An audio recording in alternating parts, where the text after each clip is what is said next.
नमस्कार। अच्छा ये बताइए, इन्वेस्टिंग में सक्सेस का राज क्या है? मार्केट को सही सही प्रेडिक्ट कर लेना? नहीं, असलियत में ये सब माइंडसेट का खेल है। ये कहना है लेजेंडरी इन्वेस्टर पीटर लिंच का, और आज हम इसी कमाल के आइडिया को समझने वाले हैं। तो एक सवाल जो अक्सर मन में आता है, क्या एक आम इंसान सच में वॉल स्ट्रीट के किसी प्रोफेशनल को मात दे सकता है? सुनने में तो काफी मुश्किल लगता है ना? चलिए पता लगाते हैं कि इस बात में कितनी सच्चाई है। और इस सवाल पर पीटर लिंच का जो जवाब है वो शायद हैरान कर देने वाला है। लिंच का मानना है कि एक नॉर्मल इन्वेस्टर के पास एक सीक्रेट वेपन होता है, एक ऐसी छुपी हुई ताकत जो बड़े बड़े फंड मैनेजर्स के पास भी नहीं होती। तो ये छुपी हुई ताकत आखिर है क्या?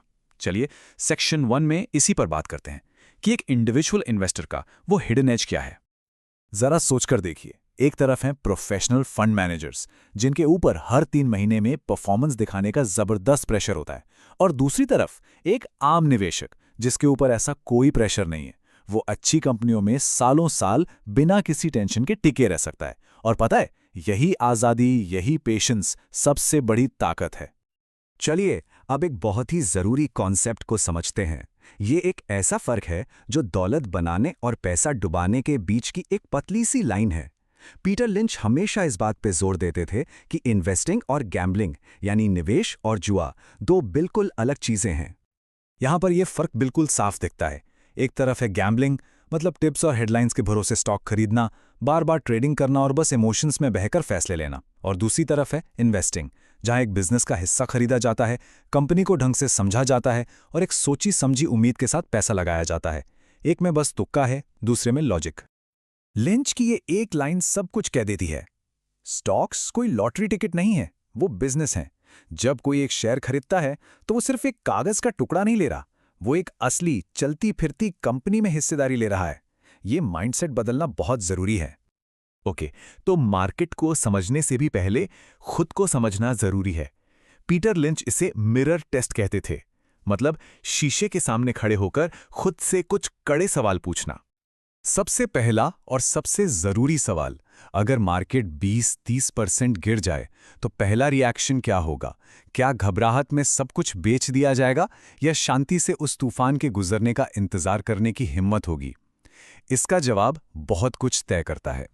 दूसरा सवाल, धैर्य का। देखिए, असली वेल्थ तो वक्त के साथ ही बनती है। तो सवाल यह है कि क्या किसी इन्वेस्टर के अंदर इतना पेशेंस है कि वो एक अच्छे इन्वेस्टमेंट को सालों तक होल्ड करके रख सके?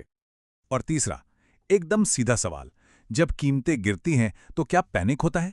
देखिए, गिरते मार्केट को देखकर डर लगना तो नॉर्मल है, पर क्या वो डर इतना हावी हो जाता है कि सारे फैसले गलत होने लगे?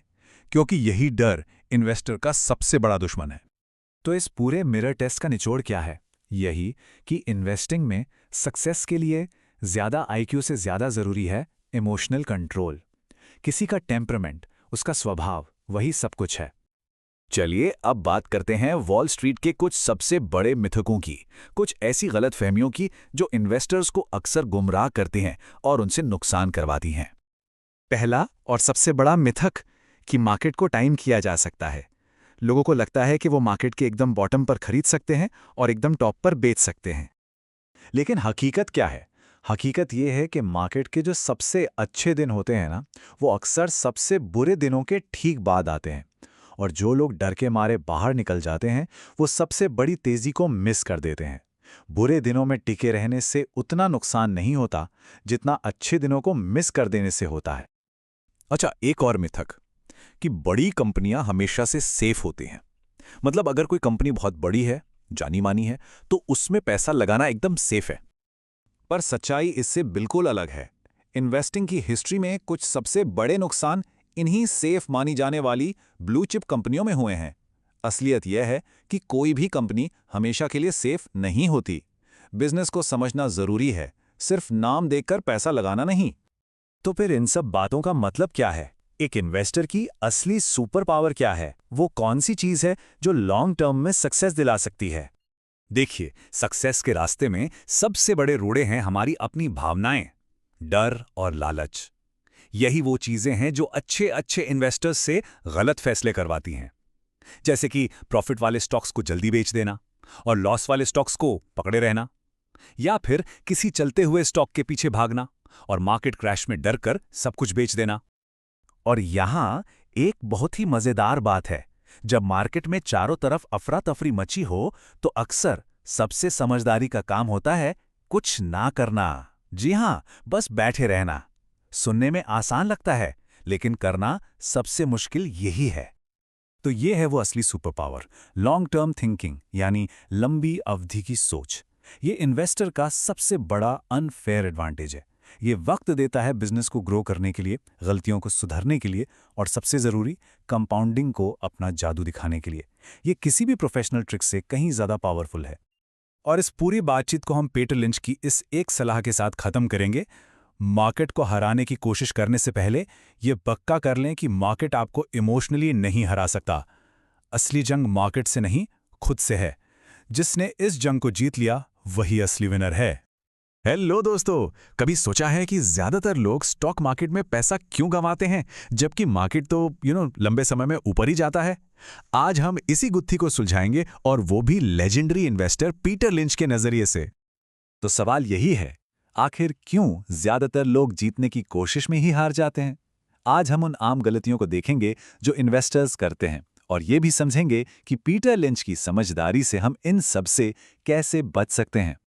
तो चलिए सबसे पहले बात करते हैं निवेशक के हारने वाले खेल की। ये खेल क्या है?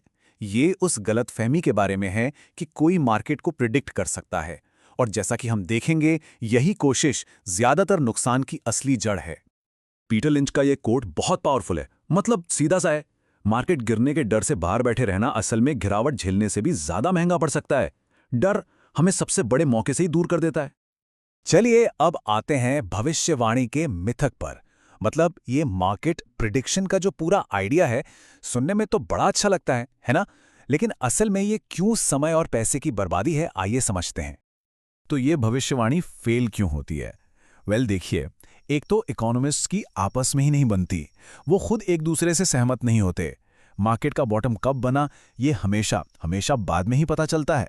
और सबसे मजेदार बात, मान लीजिए आपने इकोनॉमी का सही अंदाजा लगा भी लिया, तो भी मार्केट कैसे रिएक्ट करेगा ये कोई नहीं बता सकता। क्यों? क्योंकि मार्केट लॉजिक पर नहीं, उम्मीदों पर चलता है। और पीटर लिंच इस बात को बिल्कुल साफ कर देते हैं। कोई भी, मतलब बिल्कुल कोई भी, लगातार मार्केट की भविष्यवाणी नहीं कर सकता। इस एक सच को मान लेना ही एक कामयाब इन्वेस्टर बनने की तरफ पहला कदम है। तो ठीक है, अगर हम भविष्यवाणी नहीं कर सकते, तो क्या मार्केट को टाइम करने की कोशिश करनी चाहिए? इसमें एक बहुत ही बड़ी मुश्किल है। मार्केट को टाइम करने में असली दिक्कत यह है कि आपको एक बार नहीं बल्कि 2 बार सही होना पड़ता है। पहला, ये फैसला लेना कि बेचना कब है, और दूसरा, ये जानना कि वापस खरीदना कब है। और दोनों बार एकदम सही होना लगभग नामुमकिन है। लेकिन इसका ये मतलब नहीं है कि हमें मार्केट की चाल से डरना चाहिए। लिंच के मुताबिक ये जो मार्केट के साइकिल्स हैं ना, इन्हें डरने या टालने की चीज नहीं मानना चाहिए, बल्कि ये तो इन्वेस्टिंग का एक नॉर्मल और सच कहें तो एक यूजफुल हिस्सा है। देखिए, मार्केट की अपनी एक नेचुरल रिदम होती है। कभी ये तेजी में होता है, जिसे हम बुल मार्केट कहते हैं, तो कभी मंदी में, यानी बेर मार्केट, और बीच बीच में छोटे मोटे करेक्शंस तो आते ही रहते हैं। ये सिस्टम की कोई खराबी नहीं है, ये तो मार्केट का स्वभाव ही है। तो इस बात को गांठ बांध लीजिए, ये जो वॉलेटिलिटी है, ये जो उतार चढ़ाव है, यही लंबे समय में होने वाले मुनाफे के लिए एंट्री की कीमत है। समझ लीजिए कि ये मार्केट में बने रहने का टिकट है, जिसे हर इन्वेस्टर को खरीदना ही पड़ता है। और पीटर लिंच की एक सीधी सपाट चेतावनी है। अगर कोई इन्वेस्टर अपने पोर्टफोलियो में 30 से 50% की गिरावट देखने के लिए तैयार नहीं है, तो उसे स्टॉक्स में होना ही नहीं चाहिए। गिरावट तो आएगी ही, ये तय है। इसके लिए मेंटली तैयार रहना सबसे जरूरी है। अब बात करते हैं एक और बड़े खतरे की, भीड़ का खतरा। मतलब जब हर कोई एक ही दिशा में सोचने लगे, तो ये अक्सर खतरे की घंटी होती है। लिंच का ये आइडिया हमें भीड़ से अलग सोचने को कहता है। सोचिए, जब तक कोई खबर या आइडिया इतना पॉपुलर हो जाए कि सब उसकी बात कर रहे हों, तब तक मौका शायद हाथ से निकल चुका होता है। कामयाब इन्वेस्टर हमेशा भीड़ के खिलाफ जाने की हिम्मत रखते हैं। ये उन सबसे खतरनाक जुमलों में से एक हैं जो इन्वेस्टर्स अक्सर कहते हैं। ये सोचना कि अरे अब इससे नीचे और क्या ही गिरेगा, एक क्लासिक इमोशनल गलती है। याद रखिए, मार्केट में कुछ भी हो सकता है। और ये रहा एक और खतरनाक ख्याल, जब ये मेरे खरीदे हुए दाम पर वापस आएगा तब बेच दूंगा। सच तो ये है कि मार्केट को इस बात से कोई फर्क नहीं पड़ता कि किसी ने स्टॉक किस कीमत पर खरीदा था। किसी स्टॉक को सिर्फ इसलिए होल्ड करना कि वो अपनी कॉस्ट प्राइस पर वापस आ जाए, ये कोई लॉजिक नहीं है। लिंच के हिसाब से रोज की जो इकोनॉमिक न्यूज़ आती है वो ज़्यादातर शोर शराबा है। ये सुर्खियां हमारे इमोशंस को तो भड़काती हैं, लेकिन हमें कोई असली इंसाइट नहीं देती। शॉर्ट टर्म डेटा से किसी बिजनेस की लॉन्ग टर्म वैल्यू शायद ही कभी बदलती है। इसीलिए सफल निवेशक कंपनी के फंडामेंटल्स पर फोकस करते हैं, ना कि रोज के मैक्रो इकोनॉमिक ड्रामा पर। तो इन सब खतरों और गलतियों को समझने के बाद सवाल उठता है कि जीतने वाली मानसिकता आखिर है क्या? चलिए अब उस सिंपल लेकिन पावरफुल सोच को समझते हैं जो कामयाब इन्वेस्टर्स को बाकियों से एकदम अलग बनाती है। ये मशहूर कहावत लॉन्ग टर्म डिसिप्लिन के मूल सिद्धांत को एकदम साफ कर देती है। बाजार उन लोगों को इनाम देता है जो धैर्य रखते हैं और भावनाओं में बहकर फैसले नहीं लेते। तो आज की बातचीत से हमें क्या लेकर जाना है? पहली बात, मार्केट को प्रेडिक्ट करना बंद करें। दूसरी, मार्केट टाइमिंग फायदे से ज्यादा नुकसान करती है। तीसरी, उतार चढ़ाव नॉर्मल है बल्कि जरूरी भी हैं। चौथी, जब सब लोग एक ही बात पर सहमत हों तो सावधान हो जाइए। पांचवें, हेडलाइंस को इग्नोर करें और बिजनेस पर फोकस करें। और सबसे जरूरी, लॉन्ग टर्म का अनुशासन शॉर्ट टर्म की होशियारी पर हमेशा भारी पड़ता है। और आखिर में पीटर लिंच का ये विचार सब कुछ समेट देता है। आपको बाजार के बारे में सही होने की जरूरत नहीं है। आपको बस तब तक निवेशित रहना है जब तक कि महान कंपनी आपको सही साबित ना कर दे। असली जीत मार्केट को बीट करने में नहीं, बल्कि अच्छी कंपनियों के साथ टिके रहने में है। क्या हो अगर वॉल स्ट्रीट के बड़े बड़े दिग्गजों को उनके ही खेल में हराने का कोई तरीका हो? महान इन्वेस्टर पीटर लिंच ने ठीक यही करने के लिए एक प्लेबुक बनाई थी। एक ऐसी स्ट्रैटेजी जो मुश्किल चीजों को हटाकर सादगी पर जोर देती है। और जानते हैं सबसे अच्छी बात क्या है? इसके लिए बस अपनी आंखें खुली रखने की जरूरत है। तो सवाल ये है कि निवेश के सबसे बेहतरीन आइडियाज आखिर आते कहाँ से हैं? क्या ये मुश्किल चार्ट्स या किसी अंदरूनी खबर से आते हैं? पीटर लिंच का जवाब शायद आपको चौंका दे। ये आपको एक बिल्कुल ही अलग दिशा में देखने पर मजबूर कर देगा। देखिए, एक तरफ है वॉल स्ट्रीट की उलझी हुई दुनिया और दूसरी तरफ है हमारी अपनी दुनिया, मेन स्ट्रीट, जहां भीड़-भाड़ वाली दुकानें हैं, शानदार प्रोडक्ट्स हैं। लिंच का मानना था कि असली बढ़त यहीं पर है, उन चीजों में जिन्हें हम हर रोज देखते हैं और इस्तेमाल करते हैं। तो वॉल स्ट्रीट पर किसी आम निवेशक की बढ़त क्या है? ये एक ऐसा सीक्रेट वेपन है जो पहले से ही हम सबके पास है। चलिए पता लगाते हैं कि ये आखिर है क्या। ये सीक्रेट वेपन है ऑब्जर्वेशन, यानी चीजों को गौर से देखना। वो दुकानें जो हमेशा भरी रहती हैं, वो प्रोडक्ट्स जिन्हें लोग बार बार खरीदते हैं, ये सब शुरुआती इशारे हैं। लेकिन याद रहे, ये सिर्फ पहला कदम है, स्टॉक खरीदने का सिग्नल नहीं। ये बस बताता है कि अपनी रिसर्च शुरू कहाँ से करनी है। अब बात करते हैं उस चीज की जिसकी तलाश हर इन्वेस्टर को होती है, एक ऐसा इन्वेस्टमेंट जो जिंदगी बदल दे। लिंच ने इसे एक खास नाम दिया, 10 बैगर। तो ये 10 बैगर है क्या? सीधी सी भाषा में ये एक ऐसा स्टॉक है जो 10 गुना बढ़ जाता है। सोचकर देखिए, 10,000 रुपए का इन्वेस्टमेंट 1 लाख रुपए बन गया। यह हर इन्वेस्टर का सपना होता है। 10 गुना, ये कोई छोटी मोटी बढ़त नहीं है, ये जबरदस्त ग्रोथ है। और लिंच का मानना था कि ऐसे मौके ढूंढना बिल्कुल मुमकिन है। तो ये कमाल के स्टॉक्स आखिर मिलते कहाँ हैं? अक्सर ये उन जगहों पर छिपे होते हैं जहां कोई और देख ही नहीं रहा होता। छोटी कंपनियां, बोरिंग इंडस्ट्रीज, यहीं पर एक आम निवेशक की बढ़त है, क्योंकि इन मौकों को दूसरों से पहले पहचाना जा सकता है। अब देखिए, हर स्टॉक एक जैसा नहीं होता।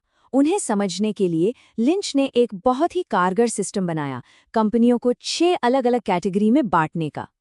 इसे इन्वेस्टमेंट की दुनिया का जीपीएस समझ सकते हैं। धीमी ग्रोथ वाले ये है पुरानी एस्टैब्लिश्ड कंपनियां, दिग्गज यानी भरोसेमंद और स्थिर। तेज ग्रोथ वाले, यहीं पर कैबेगर छिपे हो सकते हैं। फिर है चक्रीय, जो इकोनॉमी के साथ ऊपर नीचे होते हैं। टर्न अराउंड, जो मुश्किलों से उभर रहे हैं। और आखिर में एसेट प्ले, जिनमें छिपी हुई दौलत होती है। हर कैटेगरी का खेल बिल्कुल अलग है। और यहीं पर सबसे बड़ी गलती होती है, जब कोई एक चक्रीय स्टॉक से तेज ग्रोथ वाले स्टॉक जैसी उम्मीद लगा लेता है तो पैसा डूबता है। हर स्टॉक को उसकी अपनी कैटेगरी के नियमों से ही परखना जरूरी है। अच्छा, जीतना जितना जरूरी है उतना ही जरूरी है हार से बचना, है ना? तो वो कौन से रेड फ्लैग्स हैं जिन्हें देखकर हमें तुरंत रुक जाना चाहिए? रेड फ्लैग्स की बात करने से पहले चलिए ये देखते हैं कि एक विनर कैसा दिखता है। लगातार बढ़ती सेल्स, ज्यादा कर्ज का न होना और एक सिंपल बिजनेस मॉडल, ये सब अच्छे संकेत हैं। अब देखते हैं इसके ठीक उलट क्या होता है। और अब उन खतरों को देखिए जिनसे हर हाल में दूर रहना है। वो कंपनियां जिनकी सिर्फ कहानी बड़ी है, कमाई नहीं। वो सेक्टर्स जो बहुत हॉट हैं लेकिन किसी के पास कोई असली कॉम्पिटिटिव एज नहीं है। ये इन्वेस्टमेंट के जाल हैं, इनसे बचना ही समझदारी है। ये बात हमेशा याद रखनी चाहिए, सिर्फ एक्साइटमेंट के दम पर पैसा नहीं लगाया जा सकता। आखिर में कहानी नहीं, सिर्फ नतीजे ही मायने रखते हैं। अब हम आते हैं लिंच के सबसे मशहूर नियम पर, एक ऐसा टेस्ट जो इतना सिंपल है कि उसे एक नैपकिन पर भी किया जा सकता है। लिंच का ये मशहूर कोटेशन अपने आप में सब कुछ कह देता है। अगर कोई किसी को सरल भाषा में ये नहीं समझा सकता कि कंपनी करती क्या है, तो शायद उसमें निवेश करना ठीक नहीं है। तो ये नैपकिन टेस्ट आखिर है क्या? बस 4 सीधे साधे सवाल। कंपनी करती क्या है, पैसा कैसे कमाती है, ये आगे क्यों बढ़ेगी और इसमें क्या गलत हो सकता है। अगर इन सवालों के जवाब बहुत मुश्किल हैं, तो समझ लीजिए कि इन्वेस्टमेंट भी खतरनाक है। मतलब बात सीधी है। ये नैपकिन टेस्ट बुरे आइडियाज को फिल्टर करने का एक जबरदस्त तरीका है। जो कंपनियां बहुत फैशनेबल या कॉम्प्लिकेटेड लगती हैं, वे अक्सर खतरनाक होती हैं। सादगी में ही सुरक्षा है। और ये बात हमें वापस वहीं ले आती है जहां से हमने ये पूरी चर्चा शुरू की थी। निवेश के सबसे शानदार मौके चारों तरफ बिखरे पड़े हैं, किसी के ईमेल इनबॉक्स में नहीं। ये अपनी समझ और ऑब्जर्वेशन का इस्तेमाल करने के बारे में है, न कि एक्सपर्ट्स पर आंख बंद करके भरोसा करने के बारे में। तो अब सोचने वाली बात यह है, अपने आसपास नजर दौड़ाइए। क्या कोई ऐसा नया प्रोडक्ट या दुकान है जो बहुत तेजी से पॉपुलर हो रही है? क्या पता अगला टेबैगर वहीं कहीं छिपा हो। कभी ऐसा हुआ है कि किसी स्टॉक की कहानी तो बहुत जबरदस्त लगी, पर उसमें पैसे लगाकर आप फंस गए? या फिर कोई ऐसा स्टॉक जिसके नंबर तो कमाल के थे, पर वो इतना बोरिंग लगा कि आपने उसे नजरअंदाज कर दिया? असल में एक अच्छी कहानी और सॉलिड नंबरों के बीच की ये जो खाई है ना, यही किसी भी इन्वेस्टर के लिए सबसे बड़ी चुनौती होती है। तो आज हम महान इन्वेस्टर पीटर लिंच के लॉजिक से इस खाई को भरना सीखेंगे। ये लाइन पीटर लिंच की पूरी फिलॉसफी का निचोड़ है। इसे ऐसे समझिए जैसे आप एक घर बना रहे हैं। कहानी क्या है? वो है आर्किटेक्ट का ब्लूप्रिंट, उसका विजन, उसकी खूबसूरती, उसमें क्या क्या हो सकता है। लेकिन नंबर्स वो हैं उस घर की नींव, उसकी दीवारें, उसका कंक्रीट। अब सोचिए, बिना अच्छे प्लान के आपके पास सिर्फ ईंट पत्थर का ढेर होगा, और बिना मजबूत नींव के दुनिया का सबसे खूबसूरत डिजाइन भी ढह जाएगा। मतलब दोनों ही चाहिए। तो बात एक सीधी सी है, कहानी आपका कंपास है, वो आपको दिशा दिखाती है, बड़े सवाल पूछती है। भाई, ये कंपनी आज के टाइम में जरूरी क्यों है, इसकी ग्रोथ के पीछे वजह क्या है? और नंबर, वो है आपका लाई डिटेक्टर टेस्ट। वो इस कहानी को पकड़ कर पूछते हैं, रुको, क्या ये सब सच है? क्या ये ग्रोथ वाकई असली है? क्या कंपनी की नींव मजबूत है? एक अच्छा इन्वेस्टर कहानीकार भी होता है और जासूस भी। ठीक है, तो इससे पहले कि हम कोई भी एक्सेल शीट या एनुअल रिपोर्ट खोलें, लिंच ने एक सबसे पहला और सबसे ज़रूरी फिल्टर बनाया था। वो इसे कहते थे द 2 मिनट ड्रिल, या 2 मिनट का अभ्यास। इसे आप अपने इन्वेस्टमेंट पोर्टफोलियो का बाउंसर समझ लीजिए। अगर कोई आइडिया इस टेस्ट को पास नहीं कर पाता, तो उसकी एंट्री ही नहीं हो सकती। बस इतनी सी बात है। और ये है वो $1 मिलियन का सवाल। क्या आप किसी स्टॉक को सिर्फ 2 मिनट में समझा सकते हैं? और हाँ, समझाने का मतलब बड़े बड़े फैंसी शब्द या जार्गन रटना नहीं है। मतलब ये है कि क्या आप इसे इतनी आसानी से समझा सकते हैं कि एक छोटा बच्चा भी समझ जाए? अगर नहीं, तो शायद आप खुद भी उसे ठीक से नहीं समझते, और ये एक बहुत बड़ा रेड फ्लैग है। तो ये जो 2 मिनट की कहानी है ना, इसके 4 जरूरी हिस्से हैं। पहला, कंपनी असल में करती क्या है। सुनने में बहुत आसान लगता है, पर यकीन मानिए कई लोगों को यही नहीं पता होता। दूसरा, ये क्यों बढ़ रही है, वो कौन सी चीज है जो इसे आगे बढ़ा रही है। तीसरा, ये पैसा कैसे कमाती है। और शायद सबसे जरूरी, चौथा, क्या गलत हो सकता है। अगर ये चारों बातें आप साफ साफ बता सकते हैं, तो समझिए कि शुरुआत अच्छी है। जरा एक सेकंड रुककर इस बात को समझिए। ये कोई हल्की फुल्की सलाह नहीं, ये एक सख्त नियम है। लिंच का मानना था कि अगर आप कहानी को क्लियर और सिंपल तरीके से नहीं बता सकते तो आप इन्वेस्ट नहीं कर रहे हैं, आप बस सट्टा लगा रहे हैं। और वो एक ऐसा खेल है जिसमें ज्यादातर लोग हारते ही हैं। चलिए मान लेते हैं कि हमारे पास एक जबरदस्त कहानी है जिसने 2 मिनट का टेस्ट पास कर लिया है। हम काफी एक्साइटेड हैं। अब वक्त है जासूस बनने का। अब हम कहानी से निकलकर स्प्रेडशीट की दुनिया में जा रहे हैं, ये देखने के लिए कि क्या आंकड़े हमारे इस उत्साह को सही साबित करते हैं। पीटर लिंच का तो बस एक ही मंत्र था, अर्निंग्स अर्निंग्स अर्निंग्स। क्यों? क्योंकि लंबे समय में किसी भी कंपनी के स्टॉक की कीमत उसकी कमाई करने की ताकत से ही बंधी होती है। मार्केट का मूड, खबरें, हाइप, ये सब कुछ वक्त का शोर शराबा है। लेकिन आखिर में जो कंपनी लगातार ज्यादा प्रॉफिट कमाती है वही असली वैल्यू बनाती है। लेकिन एक मिनट, सारी अर्निंग्स बराबर नहीं होती। लिंच हमेशा हाई क्वालिटी अर्निंग्स की तलाश में रहते थे। मतलब क्या कंपनी की कमाई लगातार बढ़ रही है या बस एक बार कोई प्रॉपर्टी बेचकर प्रॉफिट हो गया? क्या प्रॉफिट मार्जिन स्थिर हैं? और सबसे जरूरी, क्या कंपनी जितना प्रॉफिट दिखा रही है उतना ही कैश भी आ रहा है? अगर नहीं, तो ये एक संकेत हो सकता है कि अकाउंटिंग में कुछ गड़बड़ चल रही है। ये एक ऐसा रेड फ्लैग था जो लिंच के लिए सबसे बड़ा डील ब्रेकर था। एक ऐसी कंपनी जिसकी कमाई घट रही है और साथ ही उसका कर्ज बढ़ रहा है। सोचिए ये कितना खतरनाक कॉम्बिनेशन है। मतलब बिजनेस पहले से ही कमजोर हो रहा है और उसे संभालने के बजाय कंपनी जिंदा रहने के लिए और उधार ले रही है। ये तो बर्बादी का सीधा रास्ता है। लिंच को चीजें कॉम्प्लिकेट करना बिल्कुल पसंद नहीं था। वो बस मुट्ठी भर उन मैट्रिक्स पर फोकस करते थे जो सच में कहानी बताते थे। जैसे कि अर्निंग्स ग्रोथ रेट, ये देखने के लिए कि कंपनी कितनी तेजी से बढ़ रही है। पीई रेशियो, ये समझने के लिए कि मार्केट उस ग्रोथ के लिए क्या कीमत दे रहा है। और उनका पसंदीदा पीईजी रेशियो, जो कीमत को ग्रोथ से कंपेयर करता है। और हाँ, कर्ज और कैश फ्लो तो देखने ही हैं। कोई रॉकेट साइंस नहीं, सिर्फ कॉमन सेंस।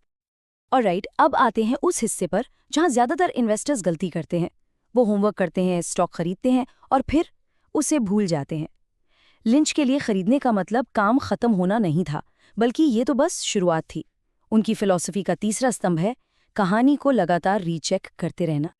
तो आपको लगातार खुद से ये सवाल पूछने होंगे, जिस वजह से मैंने ये स्टॉक खरीदा था, क्या वो वजह आज भी मौजूद है?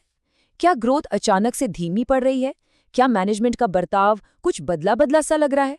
और क्या कर्ज खतरनाक लेवल पर पहुंच गया है? बेचने का सिग्नल इन सवालों के जवाब में छिपाए है, ना कि स्टॉक की रोज की कीमत में। ये एक बहुत बहुत जरूरी सबक है। शेयर बाजार एक मूडी दोस्त की तरह है। एक दिन बहुत खुश तो अगले दिन बहुत डरा हुआ। लिंच कहते थे, उसे इग्नोर करो, फोकस करो बिजनेस पर। बिजनेस एक बड़े पेड़ की तरह है, वो मौसम के हिसाब से नहीं बदलता। आपको बिजनेस को चेक करना है, उसके भाव को नहीं। और आखिर में बाई बटन दबाने से ठीक पहले इस फाइनल चेकलिस्ट को जरूर देखें। ये एक पायलट के प्री फ्लाइट चेक जैसा है। क्या मैं सच में इस बिजनेस को समझता हूँ? इसकी बैलेंस शीट एक किला है या ताश का महल?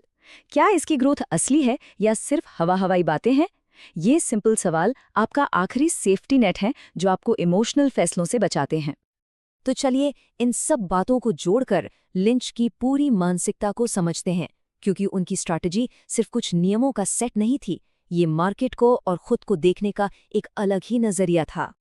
ये एक बहुत जरूरी बात है जहां बड़े बड़े समझदार लोग भी मात खा जाते हैं।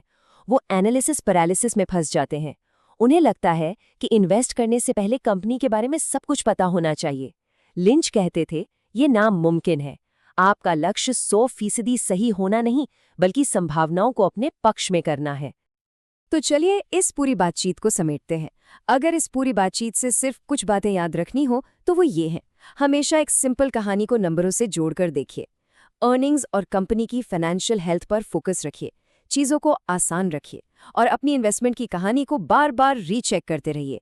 याद रखिए, लक्ष्य हर चीज़ जानना नहीं, बल्कि आत्मविश्वास के साथ फैसला लेने लायक जानकारी हासिल करना है। और ये बात हमें पीटर लिंच की शायद सबसे बड़ी सीख पर लेकर आती है। आज की दुनिया में हमारे पास इन्फॉर्मेशन की कोई कमी नहीं है, हम डेटा में डूबे हुए हैं। लेकिन निवेश में सफलता और शायद जिंदगी में भी सब कुछ जानने से नहीं मिलती, ये इस बात से मिलती है कि क्या चीज़ वाकई में मायने रखती है। तो सवाल यह है कि आप किस चीज़ पर ध्यान दे रहे हैं? इन्वेस्टिंग की दुनिया में ना एक कश्मकश हमेशा चलते रहती है। एक तरफ लगता है कि कुछ करते रहना चाहिए और दूसरी तरफ समझदारी कहती है कि बस शांति से बैठे रहो। तो फिर सही रास्ता क्या है? इस सवाल का जवाब खोजने के लिए चलिए आज महान निवेशक पीटर लिंच की सोच को समझते हैं। देखिए, लिंच की फिलॉसफी का पूरा सार बस इसी एक लाइन में है। दौलत बनाने का असली राज बार बार ट्रेड करने में नहीं है, बल्कि अपने सबसे बेहतरीन आइडियाज को चुनकर उन्हें बढ़ने का पूरा समय देने में है। ये सोच एक निवेशक की उस सबसे बड़ी चिंता का जवाब है कि कहीं वो कुछ जरूरी मौका खो तो नहीं रहा। हाँ, यही तो $1 मिलियन सवाल है ना? मतलब इस फिलॉसफी को असल जिंदगी में एक असरदार स्ट्रैटेजी में कैसे बदला जाए? अच्छी बात यह है कि पीटर लिंच हमें इसके लिए एक बिल्कुल साफ सुथरा रोड मैप देते हैं। तो ये है हमारा आज का सफर। एक मजबूत पोर्टफोलियो बनाने से शुरुआत करेंगे, फिर खरीदने और बेचने के सही फैसलों को समझेंगे और आखिर में एक निवेशक की सबसे बड़ी ताकत को जानेंगे। तो चलिए एक एक करके आगे बढ़ते हैं। तो चलिए सबसे पहले नींव से ही शुरू करते हैं। देखिए, जबरदस्त रिटर्न किसी एक तुक्के से नहीं मिलते। उनकी शुरुआत होती है एक बहुत सोच समझकर बनाए गए एक संतुलित पोर्टफोलियो से। लिंच हमें दो खतरनाक रास्तों से आगाह करते हैं। एक तरफ अगर बहुत कम स्टॉक्स हैं तो एक गलती भी सब कुछ तबाह कर सकती है, और दूसरी तरफ अगर बहुत ज्यादा स्टॉक्स हैं तो जो सबसे अच्छे आइडियाज हैं वो भी भीड़ में कहीं खो जाएंगे। कामयाबी का रास्ता हमेशा की तरह इन दोनों के बीच में ही कहीं है। लिंच के लिए ना डाइवर्सिफिकेशन का मतलब सिर्फ अलग अलग कंपनियों के शेयर खरीदना नहीं था। नहीं, ये एक टीम बनाने जैसा था जहां हर खिलाड़ी की एक खास भूमिका होती है। स्टॉलवर्ड्स आपके भरोसेमंद डिफेंडर हैं जो स्थिरता देते हैं। फास्ट ग्रोअर्स वो स्टार स्ट्राइकर हैं जो जबरदस्त ग्रोथ लाते हैं। और साइक्लिकल्स वो अपॉर्चुनिस्ट खिलाड़ी हैं जो सही मौके पर गोल करके मैच जिताते हैं। अब आते हैं टाइमिंग पर, लेकिन यहां 1 मिनट रुकिए। लिंच का मतलब बाजार को टाइम करने से बिल्कुल नहीं है, बल्कि बिजनेस को टाइम करने से है। मतलब खरीदने का फैसला इस बात पर होना चाहिए कि कंपनी कैसा कर रही है, ना कि इस बात पर कि बाजार में आज क्या शोर शराबा है। और ये सच कहूं तो जमीन आसमान का फर्क है। तो खरीदने के लिए लिंच की चेकलिस्ट क्या है? वो पूरी तरह से कंपनी की कहानी पर टिकी है। यहां असली सवाल ये नहीं कि मार्केट क्या कर रहा है, बल्कि ये है कि क्या इस कंपनी की कहानी बेहतर हो रही है, क्या बिजनेस में सुधार आ रहा है, क्या ग्रोथ तेज हो रही है। बस इन्हीं संकेतों पर ध्यान देना होता है। चलिए अब उस हिस्से पर आते हैं जिसे ज्यादातर निवेशक नजरअंदाज कर देते हैं, लेकिन जो सबसे ज्यादा जरूरी है। असली पैसा खरीदने में नहीं, असली पैसा तो होल्ड करने में बनता है। इस एक बात को गांठ बांध लेना चाहिए। निवेश एक स्प्रिंट नहीं, एक मैराथन है। वो मुनाफा जो जिंदगी बदल दे, वो शुरुआती कुछ महीनों में नहीं, बल्कि कई सालों बाद आता है, जब कंपाउंडिंग का जादू अपनी पूरी ताकत दिखाना शुरू करता है। क्या शानदार मिसालें हैं ना? अपने विनर्स को जल्दी बेच देना ठीक वैसा ही है जैसे कोई ये देखने के लिए फूलों को जमीन से उखाड़ दे कि उनकी जड़ें बढ़ भी रही हैं या नहीं। अपने विनर्स को दौड़ने दीजिए। जबरदस्त रिटर्न पाने का यही सबसे बड़ा नियम है। और अब शायद सबसे मुश्किल काम पर आते हैं। बेचना कब है? लिंच के लिए ये कोई इमोशनल फैसला नहीं हो सकता। ये एक ठंडे दिमाग से लिया गया पूरी तरह से तार्किक फैसला होना चाहिए। ये नियम सबसे बुनियादी है, सबसे जरूरी। सिर्फ इसलिए बेचना कि शेयर की कीमत ऊपर या नीचे चली गई है एक इमोशनल रिएक्शन है, कोई स्ट्रैटेजी नहीं। हमें कीमत के पार जाकर सवाल पूछना होगा, क्या कंपनी की फंडामेंटल कहानी में कोई बदलाव आया है? लिंच हमें बेचने के लिए 5 ठोस वजहें देते हैं जो पूरी तरह फंडामेंटल्स पर आधारित हैं। और एक बात पर ध्यान दीजिए, इनमें से एक भी वजह यह नहीं है कि शेयर का दाम गिर गया है। हर वजह कंपनी की कहानी से जुड़ी है। क्या कहानी टूट गई है? क्या ग्रोथ हमेशा के लिए थम गई है? या फिर क्या कोई इससे कहीं बेहतर मौका मिल गया है? एक्शन लेने की सही वजहें यही होती हैं। अब बात करते हैं इन्वेस्टिंग की साइकोलॉजी की। देखिए, यहां सफलता का मतलब हमेशा सही होना नहीं है, वो तो नामुमकिन है। सफलता का मतलब है कि गलतियां होंगी पर उनसे बचकर गेम में टिके रहना है। अब जरा जोखिम की इस परिभाषा को देखिए। ये थोड़ी अजीब लग सकती है, पर कितनी शानदार है। लिंच के लिए सबसे बड़ा रिस्क बाजार का उतार चढ़ाव नहीं है, बल्कि एक निवेशक की अपनी जानकारी की कमी है। मतलब रिस्क का असल मतलब है ये ना जानना कि क्या किया जा रहा है। तो फिर इस रिस्क को कंट्रोल कैसे करें? किसी मुश्किल फॉर्मूले से नहीं, बल्कि बहुत ही बुनियादी बातों से। गहरी रिसर्च करनी है, ज्यादा कर्ज वाली कंपनियों से दूर रहना है, अपने विश्वास के हिसाब से पोजीशन साइज तय करना है और हाँ, कभी भी सब कुछ एक ही दांव पर नहीं लगाना है। ज्ञान ही रिस्क के खिलाफ सबसे बड़ा बीमा है। और इसी के साथ हम आते हैं एक निवेशक के तर्कश के सबसे शक्तिशाली हथियार पर। ये कोई तेज दिमाग नहीं है, ये कोई जबरदस्त टाइमिंग नहीं है, ये है धैर्य। ये लाइन जितनी सरल है उतनी ही गहरी भी है। एक्शन लेना, कुछ करते रहना प्रोडक्टिव महसूस हो सकता है, लेकिन अक्सर सबसे ज्यादा कमाई धैर्य रखने से ही होती है। बस बेहतरीन कंपनियों को अपना काम करने के लिए जरूरी समय देना होता है।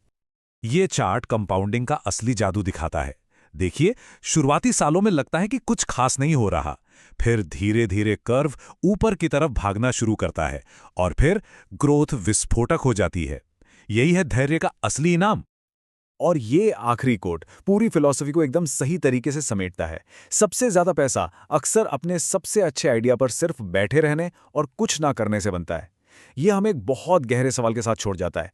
क्या कुछ ना करना ही किसी की निवेश रणनीति का सबसे शक्तिशाली हिस्सा हो सकता है?